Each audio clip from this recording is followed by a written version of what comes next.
الأنبياء والمرسلين وعلى سائر الصحابة والتابعين أما بعد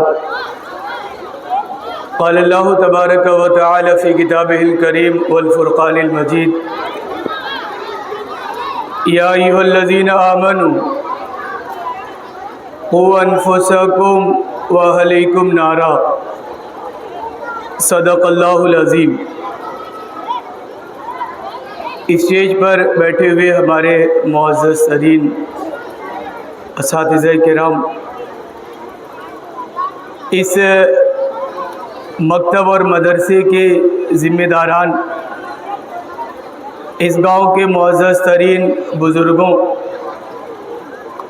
عزیز ترین نوجوان ساتھیوں اور میری عزت ماور بہنوں،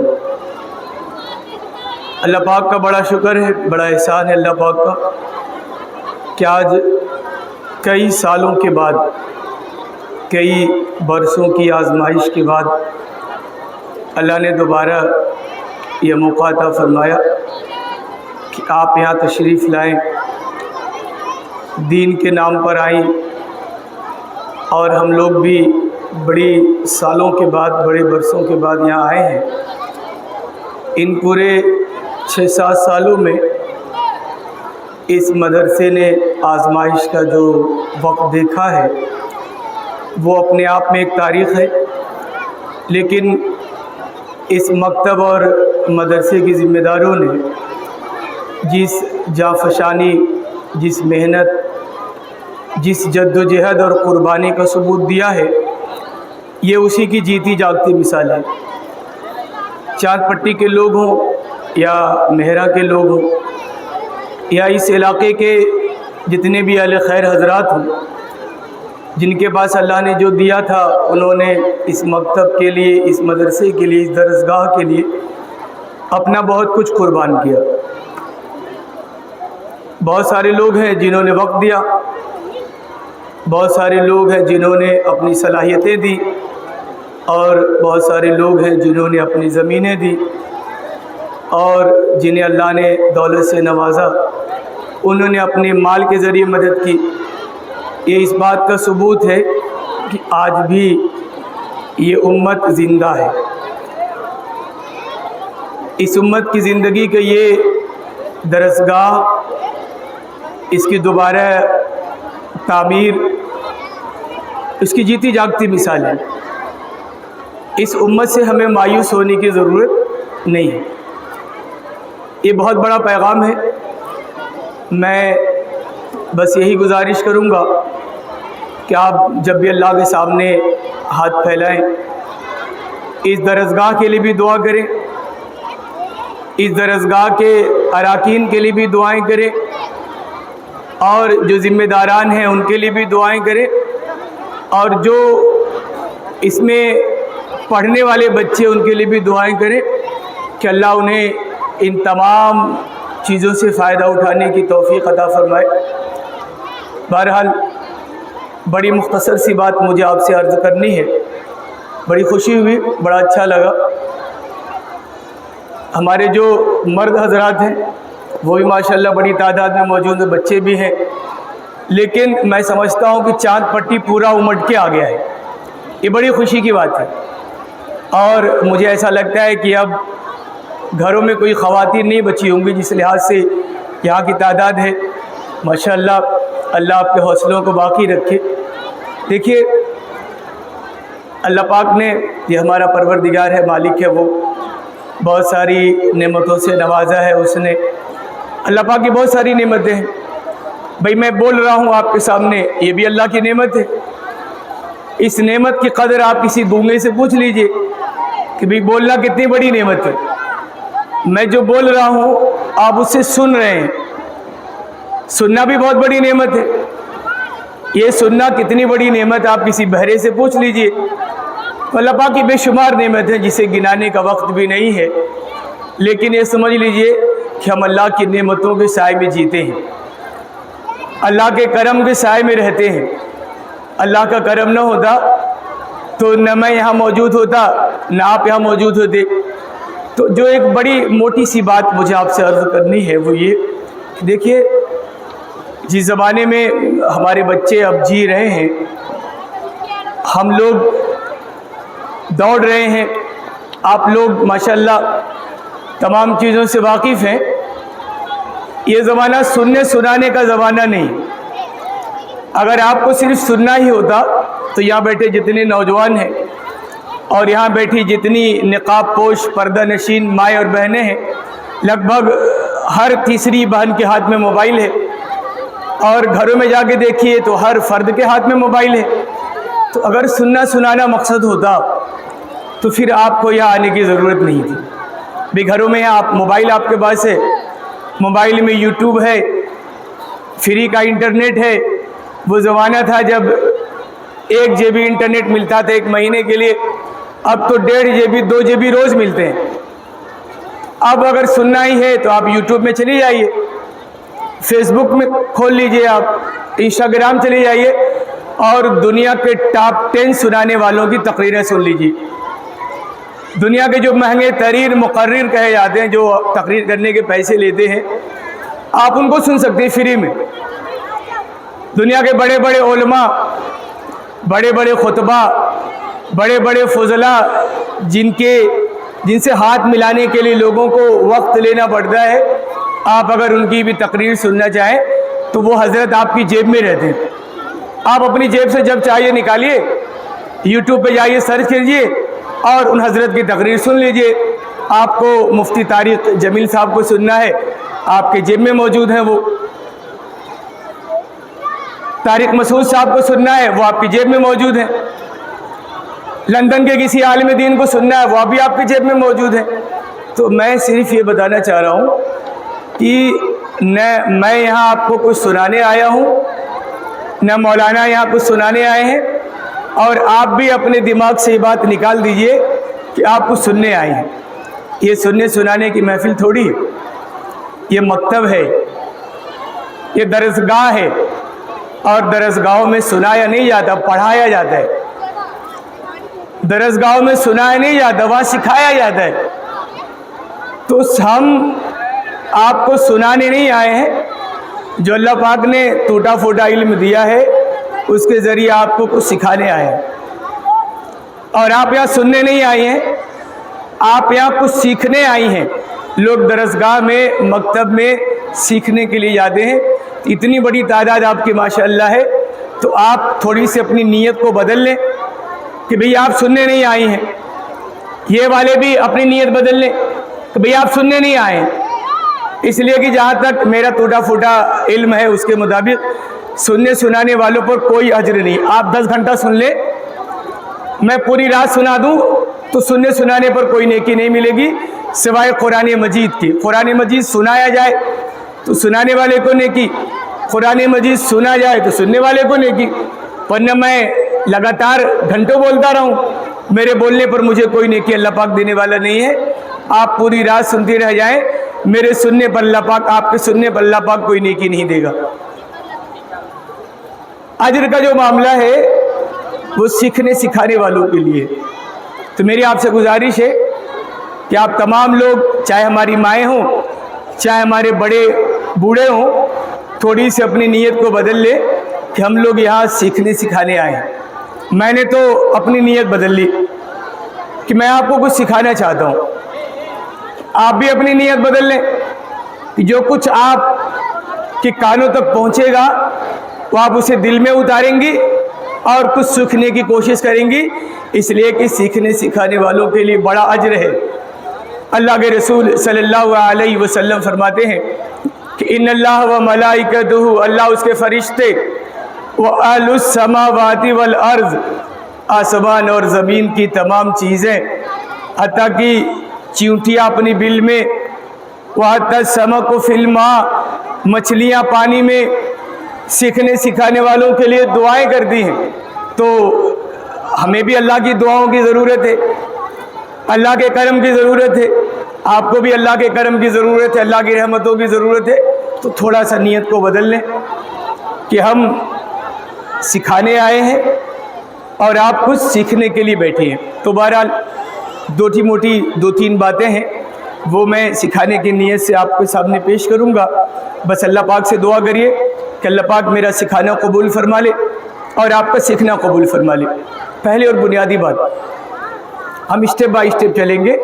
اگر بچیاں بیٹھی ہیں سیکھنے والی پڑھنے والی تو اسے نوٹ بھی کر سکتی ہیں، بڑی کام کی چیزیں. پہلے اور بنیادی بات یہ ہے کہ اللہ پاک کی جو اس دنیا میں سب سے بڑی نعمت ہے وہ کیا ہے؟ وہ اولاد کی نعمت. سب سے بڑی نعمت، اللہ پاک کا سب سے بڑا کرم. انسانوں کو، ایک باپ کو، ایک ماں کو اللہ نے جو سب سے بڑی نعمت دی نا، وہ اولاد کی نعمت ہے. اولاد کی نعمت کتنی بڑی نعمت ہوتی ہے.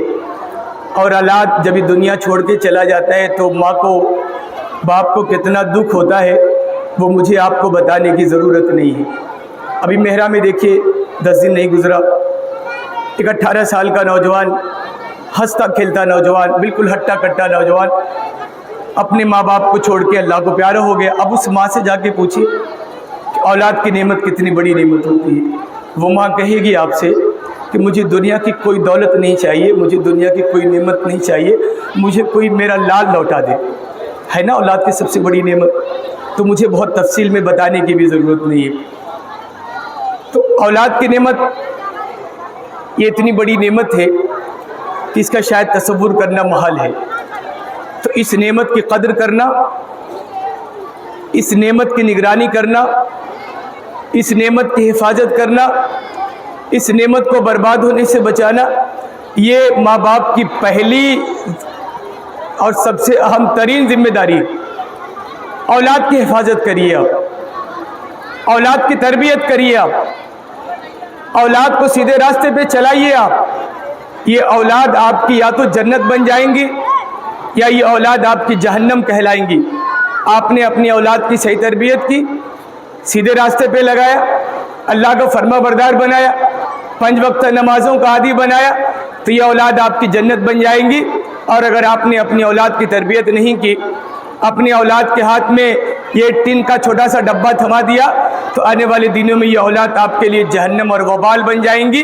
اس کی مثالیں بے شمار ہیں، مجھے ان مثالوں کو بتانے کی بھی ضرورت نہیں ہے. تو یہ جو اولاد ہے، موجودہ زمانے میں ان اولاد کی حفاظت کیسے کی جائے، اپنے بچوں کی ایک ماں تربیت کیسے کرے، بڑا سنگین سوال ہے یہ. اس سوال کا جواب دینے کے لیے آیا ہوں میں، اور اس سوال کا جواب دے کر جاؤں گا میں. موجودہ زمانہ دیکھیے، فتنے کا زمانہ ہے. ایک زمانہ تھا جب ہم بھی بچے ہوا کرتے تھے، یعنی آج سے 20 سال پہلے کا زمانہ، 25 سال پہلے کا زمانہ. اس وقت ہمارے زمانے میں یہ ڈبے نہیں ہوا کرتے تھے، یہ موبائل نہیں ہوا کرتا تھا، انٹرنیٹ نام کی کوئی چیز نہیں تھی. تو اس زمانے میں برائیاں ذرا چھپی چھپی رہتی تھی. ہم تو برائیوں کے بارے میں جانتے بھی نہیں تھے کہ برائی کس چڑیا کا نام ہے. ہمارے زمانے میں برائی پتہ کیا تھی؟ ہمارے زمانے میں سب سے بڑی برائی یہ تھی کہ کوئی نوجوان راہ چلتے کوئی ناچنے والے کا ناچ دیکھ لے، کوئی گانے والے کا گانا سن لے. ہمارے زمانے میں سب سے بڑی برائی اور سب سے بڑی لعنت یہی تھی. ہمارے زمانے کی سب سے بڑی برائی کیا تھی پتہ ہے؟ چاند پٹی کی بازار ہو، مہراں کی بازار ہو یا نصیر پور کی بازار ہو، اس زمانے میں بازاروں میں تھیٹر میں لگنے والی فلموں کے پوسٹر لگتی تھی. ہمارے نوجوان واقف ہوں گے، میرے ساتھی بھی یہاں موجود ہیں جنہوں نے تھیٹر میں جا کے فلمیں بھی دیکھی ہوں گی.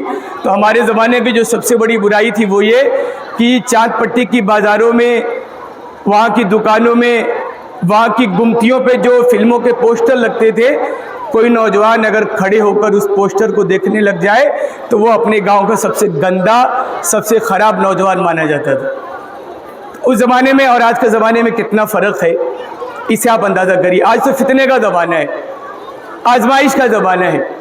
بچوں کو بچانا، نوجوانوں کو بچانا، بچیوں کو بچانا مشکل ہو رہا ہے. نوجوان بچوں کو بچانا تو مشکل تھا ہی، اب نوجوان بچیوں کو بچانا مشکل ہو رہا ہے. اللہ کے رسول صلی اللہ علیہ وسلم نے اسی زمانے کے بارے میں ارشاد فرمایا کہ کیف وما بکم، مسلمانوں تم دنیا والوں کو کیا منہ دکھاؤ گے؟ اذا افسق فتياتكم، جب تمہارا نوجوان گناہوں میں لت پت ہو جائے گا. واتقى نسائكم، اور تمہاری بہنیں، تمہاری بیٹیاں، تمہاری بچیاں، تمہاری عورتیں، تمہاری بیویاں تمہاری باغی ہو جائیں گی. تو اللہ کے رسول سے صحابہ نے پوچھا یا رسول اللہ صلی اللہ علیہ وسلم وَإِنْ ذَلِكَ الْكَائِنْ، کیا امت مسلمہ کو یہ دن بھی دیکھنا پڑے گا؟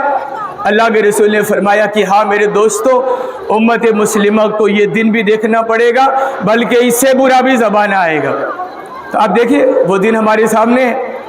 ہمارا جو نوجوان ہے، ہمارا جو 12 سال کا بچہ ہے، 18 سال کا بچہ ہے، 20 سال کا نوجوان ہے، اس کی گناہ تو آپ جانتے ہی جانتے ہیں۔ ہماری جو بچیوں میں بگاڑ پیدا ہو رہا ہے، مجھے شرم آتی ہے کہ میں اس بگاڑ کو اپنی ماؤں کے سامنے کیسے پیش کر دوں۔ بہرحال وہ بگاڑ جگ ظاہر ہے، بچیاں بگڑ رہی، ہماری بہنیں بگڑ رہی، عالم یہ ہے کہ بیویاں بگڑ رہی، بچوں کی مائیں بگڑ رہی۔ ایسے دور میں ہم داخل ہو گئے تو سوال یہ پیدا ہوتا ہے کہ موجودہ زمانے میں ہم کہاں سے تربیت کی شروعات کریں؟ بہت ساری باتیں نہیں کرنی، مجھے زیرو سے شروع کرنا ہوگا۔ زیرو سے شروعات کہاں سے کریں گے ہم؟ میں بھی چاہتا ہوں کہ میرے بچے دیندار بن جائیں، آپ بھی چاہتے ہیں کہ آپ کے بچے اللہ کے باغی نہ بنے، اللہ کے نافرمان نہ بنے، ان کی دنیا بھی بن جائے اور ان کی آخرت بھی بن جائے۔ تو یہ جو ہماری چاہت ہے کہ ہمارے بچے، ہماری بچیاں اللہ کی باغی نہ بنے، اللہ کی فرما بردار بن جائیں، اللہ کے نافرمان نہ بنے، اللہ کے اطاعت گزار بن جائیں، اللہ کے بغاوت کرنے والی نہ بنے، بلکہ اللہ کے سامنے سر جھکانے والی بن جائے، تو ہماری آپ کی جو خواہش ہے، اس خواہش کے مطابق ہمیں کچھ تیاری بھی کرنی ہوگی۔ تو پہلا جو کام ہے ہمارا، میں نے اتنی بڑی جو تمہید باندھی ہے، نہیں باندھنا چاہیے تھا، لیکن پہلا جو کام ہے ہمارا وہ کیا ہے؟ زیرو سے شروع کریں۔ نسلیں کہاں سے پیدا ہوتی ہیں؟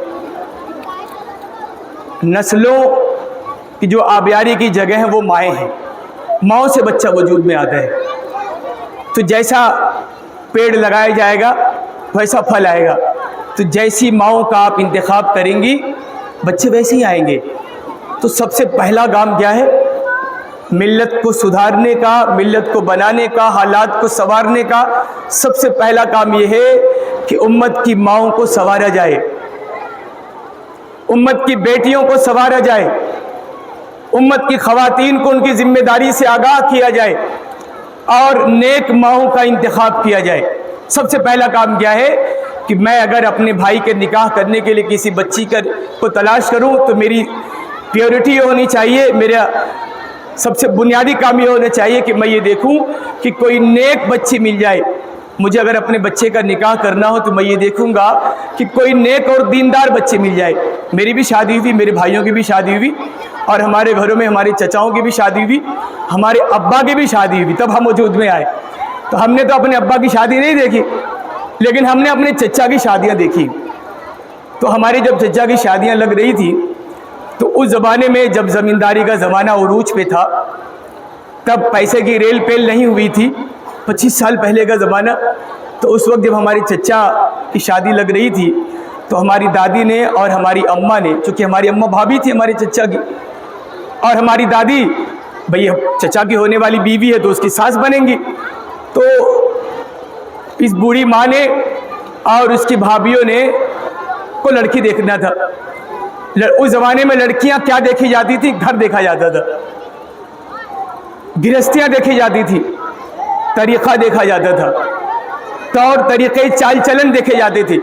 میرے سامنے میرے 2 چچا کی شادیاں ہوئی اور ہماری دونوں چچیاں سلیقے والی آئیں، طریقے والی آئیں، گھر کو بنانے والی آئیں، اور انہوں نے گھر کو بنا کے دکھایا، گھر کو چلا کے دکھایا۔ اب ہمارے چچا کا زمانہ گیا، ہمارے ابا کا بھی زمانہ گیا، اب ہمارے ابا کے بیٹوں کا اور ہمارے چچا کے بھتیجوں کا زمانہ آیا، یعنی میری شادی کا زمانہ آیا، میرے بھائیوں کی شادی کا زمانہ آیا، اور میرے چچا کے لڑکوں کی شادیوں کا زمانہ آیا۔ تو میں نے دیکھا کہ پھر گھر سے وہی مائیں نکلتی ہیں رشتہ دیکھنے کے لیے۔ اسلامی شریعت میں تاکید کیا ہے کہ بھئی جس بچے کی شادی ہو رہی ہے وہ بچہ اپنی ہونے والی بیوی کو دیکھ لے، یہ اجازت ہے شریعت میں۔ پاکستانی سیریل دیکھنے والی جانتی ہے کہ یہ رواج بڑا عام سا ہے۔